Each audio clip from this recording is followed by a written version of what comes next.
So you just heard this news that the Speaker announcing moving forward with an impeachment inquiry, but you had called for a vote to open up an impeachment inquiry. It sounds like they're not going to do one. Would that be a mistake if there's not a vote?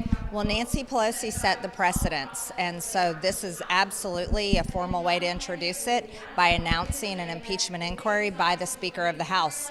I think this is a warning to Democrats to be careful of the precedents you set, because now we too can do the same thing. But I'm very excited this has been announced. I think this shows bold and strong leadership by our Speaker of the House, Kevin McCarthy, and this investigation needs to happen. But you said that you wouldn't support government funding bill if there's not a vote to actually formally open up an impeachment inquiry. Is that still your position, and why?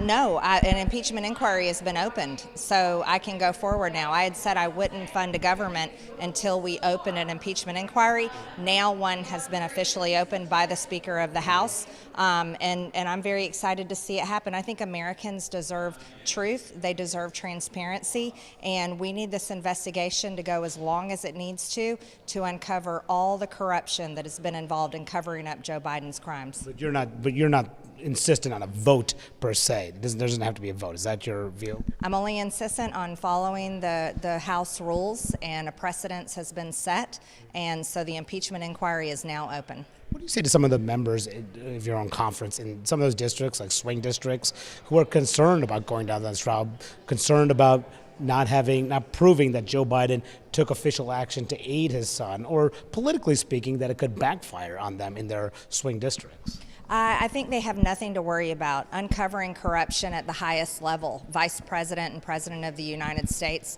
is our job.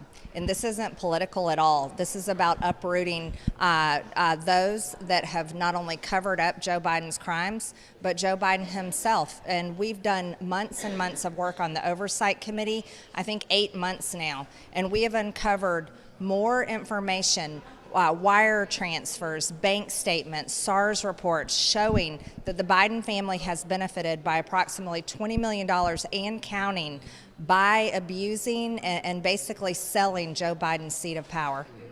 Congressman Ken Buck says you guys have not proven your case yet. I think Congressman Ken Buck is more interested in working for your network than he is for the district that elected him. You don't think that he knows what he's talking about? I think he is actually playing party politics. He's either looking for Joe Biden to appoint him to a position, maybe the open Republican FTC seat, or he's looking to be a CNN commentator. He's not upholding the Constitution that he swore to protect, because impeachment is very much a part of the Constitution. Do you think he deserves to be reelected? I think that's up to his district, but I've heard rumblings coming out of that district. You support a primary challenger to him?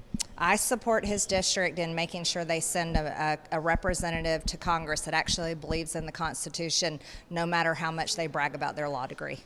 By the way, I think Ken Buck, who they were talking about in this video with the reporter, I think he's come around now. So people are warming up to Biden going bye-bye. Tough week for the Bidens, huh? Now we have Hunter in a little bit of hot water, huh? I wonder if Hunter's going to face any real time in jail. I mean, 10 years, I think, on each of those 3 gun charges, but first-time offender, he's probably not going to go away.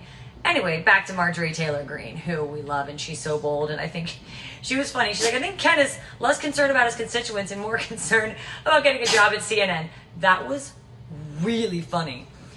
But she talked about precedent and Nancy Pelosi.